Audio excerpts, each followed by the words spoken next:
पहले तो मैं ये ताबिश नकवी साहब के इनको रिस्पॉन्स दूंगा कि इन्होंने पूछा कि उन्होंने पीएम साहब ने अपना ओवरऑल विजन क्या वहाँ पे दिया लम्स में आके। तो इन शॉर्ट उनका जो ओवरऑल विजन था वो ये था कि सवाल गंदम एंड जवाब चना। बहुत ज़्यादा कंफ्यूज थे। अपेरेंटली वो आए थे यहाँ पे अपना एक विजन लेके, लेकिन out of syllabus and unexpected question की वजह से he was totally out of his mind. So I was unlucky enough कि मुझे कोई सवाल पूछने का वहाँ पे मौका नहीं मिला। मैंने काफ़ी आई हैड माय प्रिपरेशन, मैं काफ़ी होमवर्क करके गया हुआ था और मुझे उम्मीद थी कि मुझे सवाल पूछने का मौका मिलेगा।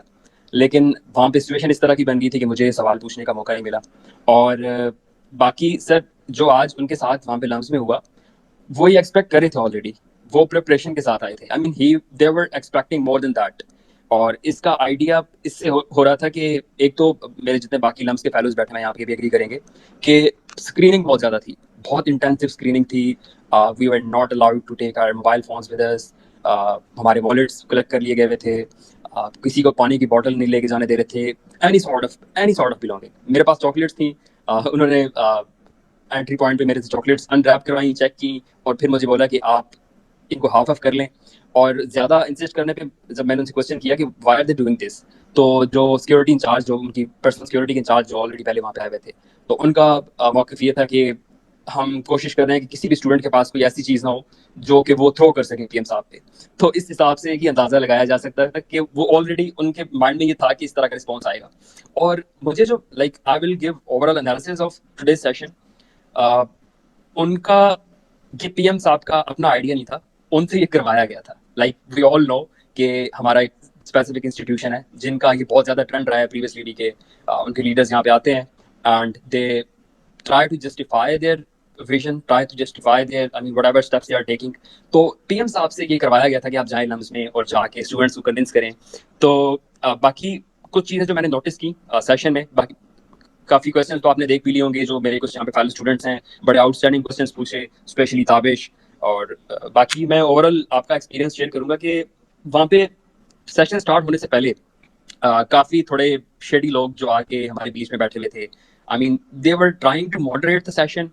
Eight one point I felt कि वहाँ पे कुछ फेक ऑडियंस भी लाए गए और वो ऑडियंस ला के 20 लाइंस में बैठाए गए। कुछ वो लोग थे जो मैंने आज तक पहले नहीं देखे लम्स में। Obviously they were they had their mics and bluetooths in their ears और they were trying to control the session start होने से पहले।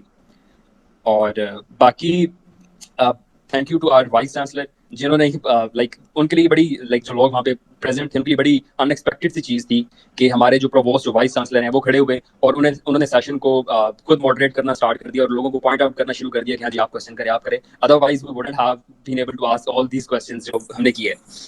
और बाकी मैंने एक चीज़ नोटिस की कि जो पीएम साहब थे वो काफ़ी ट्रिगर हो रहे थे क्वेश्चन से। किसी स्टूडेंट ने कुछ डेयरिंग क्वेश्चन पूछा है तो वो उस बात पे ट्रिगर हो रहे थे and he was getting angry at those questions. एक जगह पे वो ट्रिगर हुए कि एक स्टूडेंट ने बात की कि वी आर जो पाकिस्तान की रेस्ट ऑफ द पॉपुलेशन है उससे हम टू सम एक्सटेंट हम प्रिविलेज्ड हैं जो लम्स के स्टूडेंट बैठे हैं socially economically to some extent. तो इस बहुत ज़्यादा वो ट्रिगर हुए।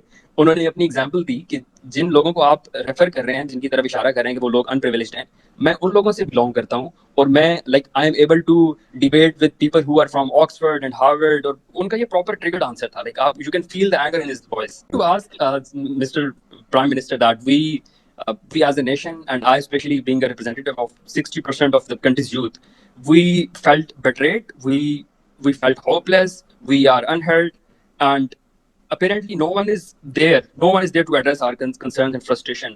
So what are you going to do to address our concerns? And constitutionally your only role is to conduct elections within 90 days. So why have you not taken any concrete steps towards that?